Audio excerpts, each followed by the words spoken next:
Kemana arah politik negara hari ini? Oleh Anton Permana dari Tanhana Dharma Manggrafa Institute.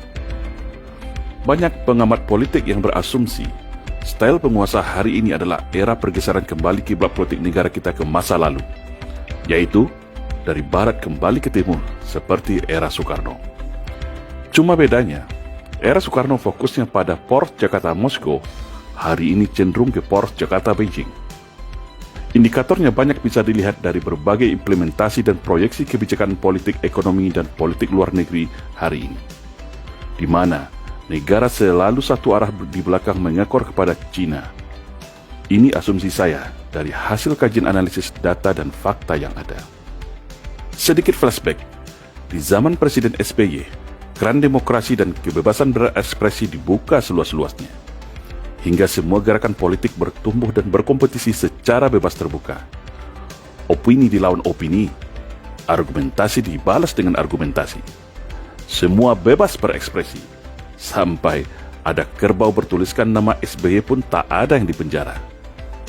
Semua terseleksi sesuai hukum alam.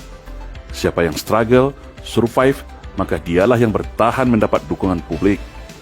Negara tidak ikut campur intervensi rakyatnya berekspresi.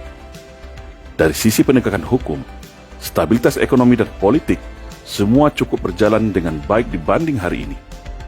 Di zaman Pak SBY jugalah hutang Indonesia kepada IMF dibayar secara lunas, dan Indonesia masuk ke dalam jajaran negara elit dunia poros G20, walaupun banyak yang mengatakan pemerintah SBY cenderung pro-barat. Berbeda dengan kepemimpinan hari ini, secara kultur memang kita akui lebih simpel, tampilan sederhana merakyat, dan tidak formil birokratif seperti Pak SBY.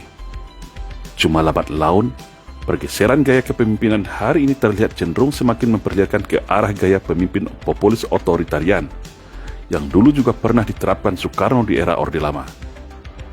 Soekarno, dengan brand image sebagai pemimpin besar revolusi, sebagai bapak pendiri bangsa, memiliki pamor dan kekuasaan tanpa batas. Namun sayang, kondisi ini yang justru akhirnya menggelincirkan Soekarno ke arah kepemimpinan diktatorian dengan sebutan presiden seumur hidup yang mendapat dukungan penuh dari PKI. Walaupun akhirnya PKI itu sendiri yang menikam negara ini dari belakang. Tak beda jauh dengan hari ini. Kekuatan kontrol media yang besar, dukungan konglomerasi yang kuat, kekuasaan presidensial yang full power menjadikan personal image yang awalnya begitu merakyat sederhana tiba-tiba berubah super sensitif, reaktif, menuju represif. Sudah tak terhitung rakyat dan tokoh bangsa di penjara hanya karena berbeda pendapat dan menyalurkan aspirasinya. Khususnya kepada para pihak yang berseberangan secara politik. Kritik dan perbedaan pendapat dianggap sebagai tindakan kejahatan.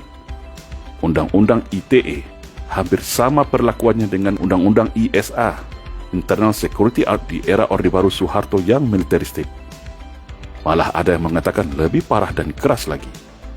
Judulnya negara demokrasi, tapi kebebasan berpendapat dihabisi. Katanya negara Pancasila, tapi implementasinya jauh berbeda. Sila ketuhanan yang Maha Esa menjadi sekuler.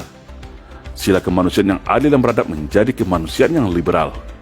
Sila persatuan Indonesia menjadi semi-federal. Sila kerakyatan yang dipimpin oleh hikmah kebijaksanaan dalam permusyawaratan dan perwakilan menjadi voting suara terbanyak. Dan sila keadilan sosial bagi seluruh rakyat Indonesia menjadi ketimpangan kesejahteraan di mana-mana. Rakyat semakin bingung, gundah, dan gulana. Dengan power kekuasaan presidensial yang dapat menunjuk siapa yang akan jadi pejabat komandan tertinggi aparatur dan tentara, menjadikan penguasa hari ini memiliki kekuasaan seolah tanpa batas. Apalagi, sejak pemerintahan tahap kedua ini, hampir mayoritas partai politik di Senayan dikuasai. Kekuatan di parlemen jadi mayoritas. Lengkap sudah kekuasaan di segala lini. Cuma uniknya, walaupun secara struktur pemerintahan hampir secara penuh di bawah kendali, kondisi ini sangat kontradiktif dengan dukungan dari masyarakat. Hal ini dapat dibaca dari berbagai aspek. Ada penurunan drastis, masa real baik secara dunia nyata maupun dunia maya. Sulit kita membedakan mana yang buzzer dan mana yang real volunteer. Sampai hari ini, gelombang masyarakat yang marah dan kecewa semakin hari justru semakin besar dan bertambah luas spektrumnya. Ada beberapa isu besar saat ini yang perlu kita cermati bersama, kemana arah sebenarnya penguasa hari ini.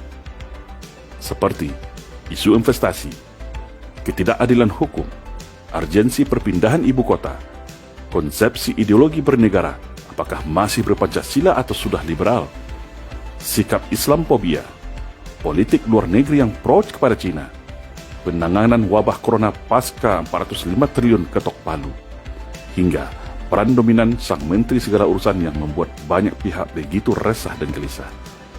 Ibarat lagu jadul Obi Mesah gitu loh guys. Dan semua ini terpampang jelas secara terang benderang di hadapan kita, tanpa penjelasan alias tutup mata. Wajah penguasa hari ini begitu sensitif represif terhadap rakyatnya, tapi begitu toleransi dan bermanis muka kepada dunia investasi dan pengusaha. Permasalahan kesulitan lapangan kerja, harga sandang pangan yang mahal, matinya produk lokal, kenaikan iuran BPJS, harga BBM, listrik, air yang tinggi, menjadi beban rakyat yang tak tahu kemana lagi untuk cari solusinya. Belum lagi tentang TKA Cina dan begitu banyak insentif kemudahan investasi asing, tetapi anehnya semua itu tidak ada pengaruh signifikannya terhadap perekonomian nasional. Kan jadi aneh, ketika subsidi dicabut, hutang negara selalu bertambah drastis atas nama negara, pembangunan infrastruktur yang wah, investasi katanya banyak, tetapi tidak pro-job, pro-pur, dan pro-growth. Tidak melahirkan kelapangan kerja, tidak menuntaskan kemiskinan, dan tidak memberikan dampak pertumbuhan ekonomi sama sekali. Ini masalah besar yang harus dijawab. Banyak yang bingung dan bertanya, kemana sebenarnya arah penguasa hari ini? Secara internal semakin hari semakin represif ala negara sosialis diktatorian. Secara eksternal begitu manis dan liberalis kepada pihak-pihak kapitalis. Politik luar negeri hari ini tidak lagi berdiri di tengah, tetapi sudah condong berada di garis belakang punggung Beijing. Hampir semua lini semeraut tumpang tindih, ruwet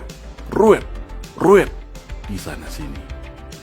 Akibatnya, yang terjadi kemudian adalah kemiskinan bertambah banyak, disharmonisasi masyarakat berbasis isu SARA semakin meningkat, kedaulatan bangsa dan kemandirian negara merosot tajam.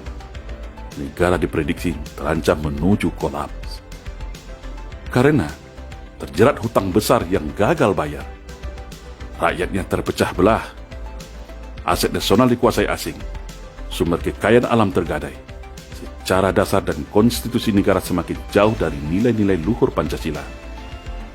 Kita tidak tahu entah mau dibawa kemana negara hari ini. Semua serba tidak jelas.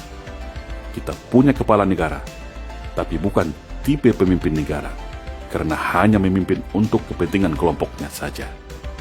Kita punya konstitusi, tapi sudah dipreteli dan tidak dipatuhi. Kita punya semuanya, tapi semuanya bukan punya kita lagi. Namun saya tetap optimis.